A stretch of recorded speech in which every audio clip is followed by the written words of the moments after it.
世界千变万化，新闻随时发生，一波为您追踪。各位观众大家好，今天是2022年7月18号星期一，欢迎走进一波热点。加息对全美房屋建设有何影响？7月份，全美国建筑商对全国住宅市场的信心降至大流行开始以来的最低水平。美国全国住宅建筑商协会富国银行住房市场指数是一项旨在衡量市场状况的调查，发现建筑商情绪指数下降了12点至55点，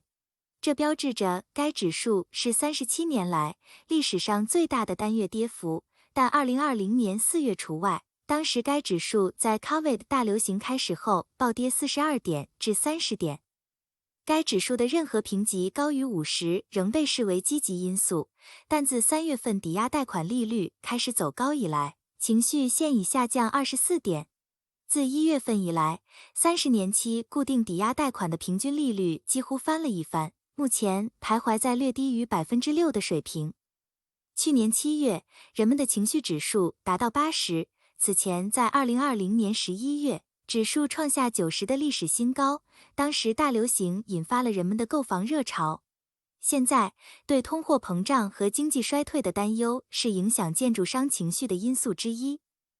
在该指数的3个组成部分中，建筑商对当前销售状况的情绪下降了12点至64点，而未来6个月的销售预期下降了11点至50点，对买家流量的情绪下降了11点至37点。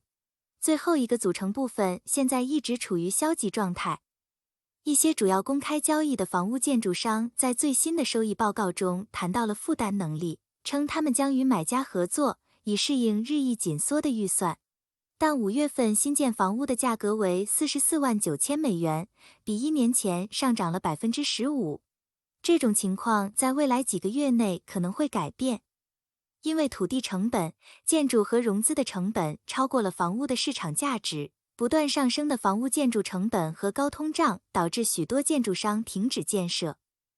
在美国东北部，建筑商对3个月移动平均线的情绪下降了6点至65点。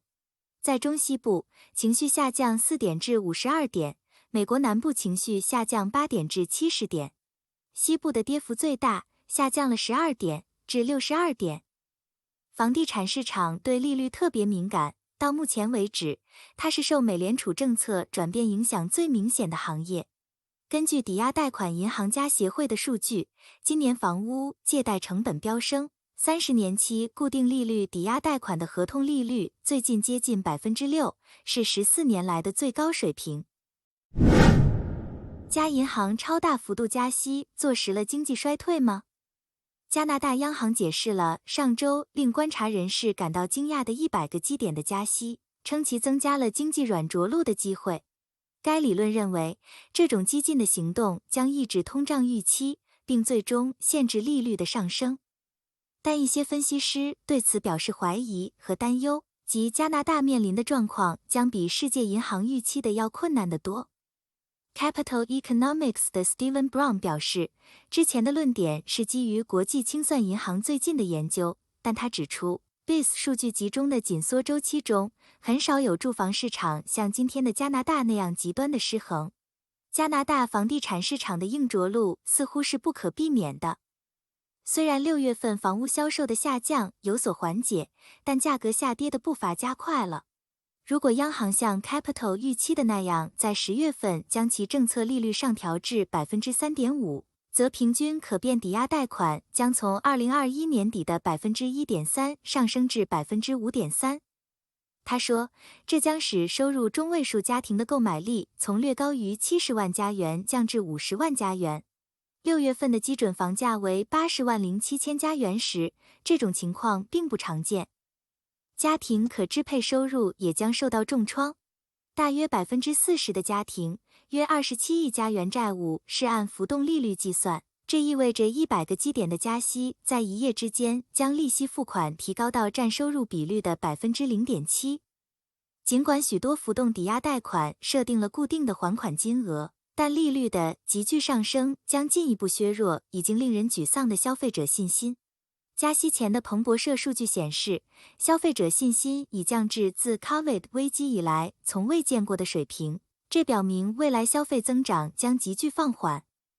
Desjardins 的经济学家表示，央行最近的加息和即将到来的更多加息的信号将比预期更快地降低经济活动，现在可以预计经济衰退的可能性为50-50%。加拿大尤其面临风险，因为其家庭债务水平很高。BMO 利率策略师 Benjamin Wrightis 表示，鉴于极其激进的加息，更多的加息即将到来，以及通货膨胀数十年来的高点，加拿大经济的软着陆之路可能无法实现。接下来的利率会升到多高？加拿大央行的利率中性区间在 2% 至 3% 之间，不过，行长 Tiff Macklem 上周表示，政策利率可能需要高于 3%。但美国央行策略师认为，在9月份加息75个基点之后，利率的攀升将终止在 4%， 随后在每次会议上加息25个基点，直到明年1月份。美国已经走在内战的道路上吗？根据 Business Insider 在2020年10月发布的一项民意调查的结果，大多数美国人认为一场冷内战已经开始。到2021年底，华盛顿邮报和马里兰大学进行了一项民意调查，发现1/3的美国人同意有时针对政府的暴力行为是合理的。这种信念在独立人士和共和党人中更为普遍。相比之下，在1990年代，这种观点在每10个美国人中只有1个。此外，在2021年秋季，弗吉尼亚大学政治中心公布了一项民意调查的结果。他发现，在2020年总统选举中投票给特朗普连任的大多数人，现在都希望他们的州能够脱离联邦。有人可能会认为这只是特朗普极端 MAGA 支持者的一个案例，但事实并非如此。同样的 UVA 研究还发现，41%的人投票给了拜登，现在认为是分裂国家的时候了。毫无疑问，美国已经成为一个分裂的国家。2021年12月，哈佛大学肯尼迪学院政治研究所透露，他们进行的一项民意调查发现，投票年龄在30岁以下的美国人中，有一半人认为美国的民主是失败的，或已陷入困境。此外，25%的受访者表示，他们认为未来几年至少有一个州会脱离。美国的新内战会是什么样子？毫无疑问，它看起来与19世纪60年代大不相同。不同州有权利做出自己决定，仍然是最高法院面临的一个重要问题。正如堕胎权的例子所见，罗伊韦德堕胎法案已经被推翻了。你可以比以往任何时候都更清楚地看到，每个州的价值观是通过如何处理堕胎问题来区别的。美国的地理鸿沟不再仅仅关乎南方和北方，而更多的关乎农村与城市。因此，在一个国家内部，可能存在巨大的政治分歧。以缅因州为例，缅因州被认为是一个蓝色州，这要归功于其人口稠密的沿海县，他们喜欢拜登。但在内陆各县，政治上看起来非常不同，许多人支持特朗普。这种情况在全国大多数州重演，似乎美国不再是一个分为50个州的国家，而是一个分为2个政党的国家，共和党和民主党。布鲁金斯学会治理研究主任 Daryl West 表示，一场战争已经开始，我们已经看到边境战争，个别州通过了与其他地方截然不同的重大立法。Daryl West 与布鲁金斯经济研究高级研究员 William Gale 一起写了几篇文章，讨论美国的社会和政治后果。两人认为，国家之间的冲突并不是新内战发生的唯一途径。事实上，邻居们在不同的观点上互相指责的可能性要大得多。他们写道，今天的有毒气氛使得在重要问题上进行谈判变得困难，这让人们对联邦政府感到愤怒，并帮助创造了一种赢家通吃的政治方式。当风险如此之高时，人们愿意考虑用非凡的手段来实现他们的目标。West 和 Gale 继续谈论普通民众如何高度武装。美国拥有数量惊人的枪支和私人民兵。根据美国国家射击运动基金会的最高估计，美国有 4.34 亿平民拥有枪支，每人约 1.3 支枪支。其中，根据 West 和 Gale 的说法，半自动武器总共包括约1980万件，使高度武装的人口具有潜在的危险性。加州大学圣地亚哥分校的政治学家 Barbara Walter 是《内战如何开始》一书的作者。他去年告诉 NPR， 自2016年以来，美国民主一直在衰落。此外，沃尔特说，美国曾经被认为是一个完全的民主国家，就像挪威、瑞士或冰岛一样。他说，现在它被认为是像厄瓜多尔、索马里或海地这样的部分民主国家。很难说未来几个月和几年在美国会发生什么。然而，在2021年1月6日的事件之后，我们现在应该意识到，美国政治中没有什么是不可能的。再加上一个高度两极分化、高度武装的社会，一切皆有可能。为什么拜登政府急于通过与中国的竞争法案？美国参议院可能会通过一项关于与中国竞争的精简法案。美国参议院少数党领袖 Mitch McConnell 威胁要阻止任何建议扩大预算开支的文件。共和党人和民主党人可能会就一项大幅缩减的法案达成一致。因为华盛顿的主要目标是争取在8月假期之前通过这项法律。这里指的是所谓的美国创新与竞争法案。该法案规定分配高达2500亿美元的国家资金，以刺激美国与中国竞争的最先进的技术和制造业的发展。在这些资金中，预计将有520亿美元用于美国半导体产业的发展。根据美国宪法，参议院通过的法案必须在美国众议院获得通过。然而，参议院和众议院之间没有就这项法案达成共识，而且议会上下两院都提出了自己的法案版本。两份文件的共同点是520亿美元用于半导体产业的发展，在其他方面则存在一些分歧。例如，上议院的文件侧重于发展创新技术，而众议院的法案则聚焦基础研发。此外，它还规定分配大量资源，以与气候变化和社会不平等作斗争。共和党人经常批评该文件的议程过于模糊和广泛。现在，参议院少数党领袖麦康奈尔明确表示，共和党人不会通过一份反映民主党议程的文件，其中包括增加政府在气候相关项目、税收减免、处方药等方面的支出。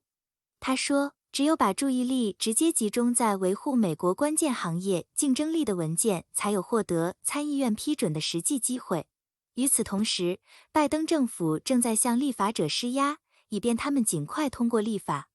美国商务部部长雷蒙多一再强调，美国通过该法律的时间越是拖长，美国在芯片生产等最关键领域落后于其主要竞争对手中国的距离就越远。以至于拜登政府官员甚至会见了前特朗普政府的代表，以便后者对共和党人施加影响，因为他们阻止与中国竞争法的通过。从各方面的情况来看，如今显然可以达成妥协。该文件将在8月4日美国国会暑期休会之前被大幅缩减和快速通过。商务部长雷蒙多非常期待在这个问题上快速推进。他指出，半导体公司现在正处于决定如何进一步扩展业务的过程中。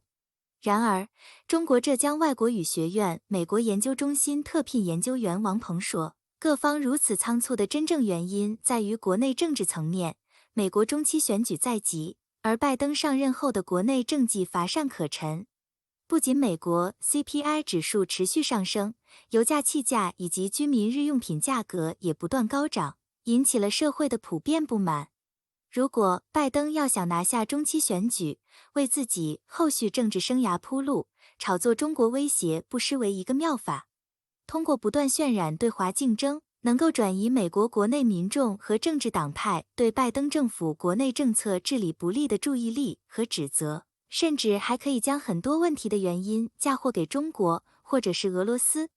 比如，美国目前绑定制裁中国和俄罗斯，指责全球油价走高是俄罗斯的缘故，而中国在其中支持俄罗斯，所以美国不仅要通过各种措施打压全球油价，恢复美国居民的购买力，同时也要打击中国，与中国进行战略竞争。应该说，这是拜登政府的一整套话语逻辑。美国在对中国的态度前后越来越不一致。从一方面来说，中国威胁论以及在技术、经济和军事方面的对抗在加剧。从另一方面来说，拜登政府的经济团队则在谈论取消对中国输美产品征收关税的重要性。美国正试图搞两手游戏，在政治方面展现出他们对中国的战斗意向，同时又想在经济方面从与中国的合作中获益。最主要的是，华盛顿对北京的影响杠杆越来越小。实践表明，关税对美国的打击比对中国的打击更大。创下40年纪录的通货膨胀仍然是美国现任政府的主要国内政治问题。因此，美国官员所有行动现在多半应该被视为是在当前选举周期结束前，试图修补漏洞并解决国内经济的紧迫问题。但试图引入中国参与解决美国国内问题可能是一个不可实现的任务。如果不是华盛顿一厢情愿和荒谬的话，北京怎么会帮助一个渲染中国威胁论的主要政治对手？中国经济拥有足够的韧性，以承受高油价等一时的困难。因此，北京完全可以等待从西方合作中获得更有利的条件。谢谢各位的观看，一波帮您追踪全球热点。如果对您有帮助，欢迎点赞、关注并订阅，下期不见不散哦。